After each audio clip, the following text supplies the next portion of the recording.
So after a very long time of seeing everybody talk about Emily Henry on BookTube, on TikTok, on Instagram occasionally, I finally got to sit down and spend about a week reading Emily Henry books. I haven't read everything in the catalog. I've read 3. Book Lovers, People We Meet on Vacation, and Beach Read. Although I should be a little bit honest, I read Book Lovers and tried to read the other 2 and it wasn't quite working out. Hey!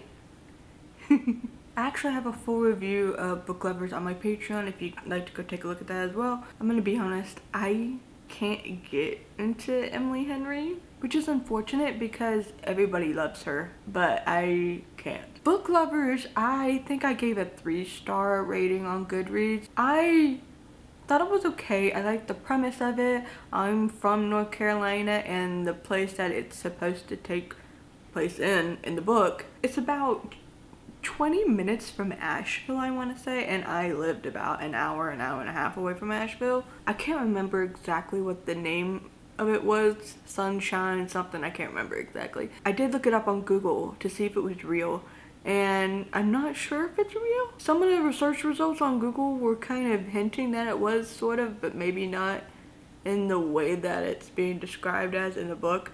It doesn't really matter, but I was just curious. So people describe Emily as this really big, like, romance writer, maybe a little bit of rom-com. I really wasn't getting that when I was reading Book Lovers.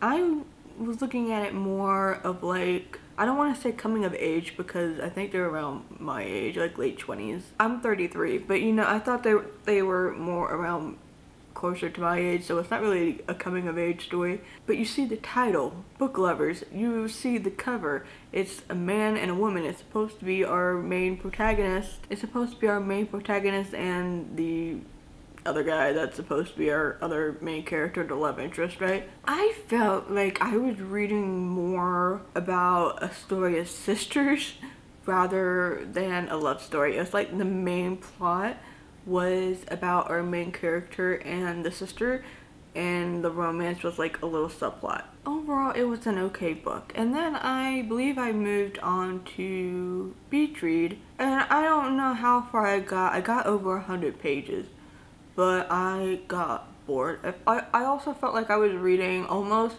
the same book, the same characters. Were we even in a beach? Were we near a beach at all? I guess maybe the house that she got from her dad was near the water, maybe. But nothing about it screamed beach to me. And then I thought that this book was supposed to be more of a romance, a little happy. Girl, it just got so depressing the more that I started reading about it. Okay, your dad is dead, your mom is dead, your dad had an affair and you found that out at his funeral, and you got his house, and this was a house that he had the affair in or whatever, and it was just really depressing. And I don't know, I got bored. I felt like I was reading too much of Book Lovers all over again. And then I tried to read People We Meet on Vacation, and I liked the idea of it. You know, the 2 main characters were best friends, and then they stopped being friends for some reason, and the main character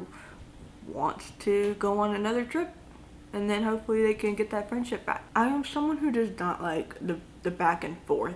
The reading present day and then reading flashback in the next chapter and then going back to present day and then going back to a flashback. But also the thing that got on my nerves eventually was the fact that I realized that you don't even know why they stopped being friends until the second to last chapter. And it was the most mediocre reason ever. They kissed, they slept together, I can't remember. I know they at least kissed.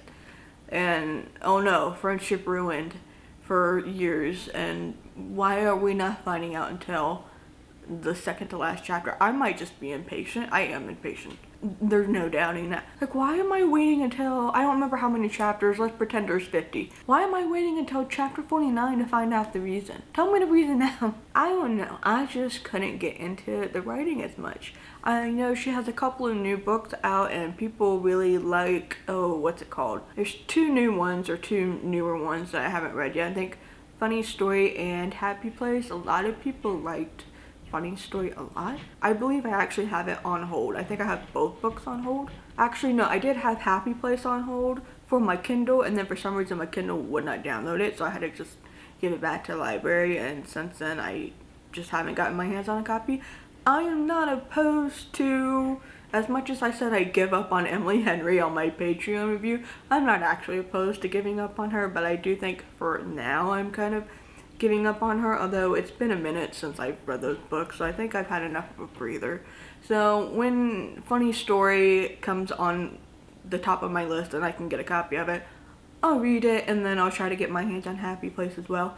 But I don't know if I'm having a whole lot of hope here. So I had all those books and I put them in Book Swap for Silent Book Club, except for Book Lovers. I told my friend, aka the people who run Silent Book Club, that I would let them have it, so I'm just waiting for the next one. But yeah, overall, unfortunately, I'm just not liking Emily Henry as much as everyone else is, and that does bum me out a little because I was looking forward to really enjoying the stories.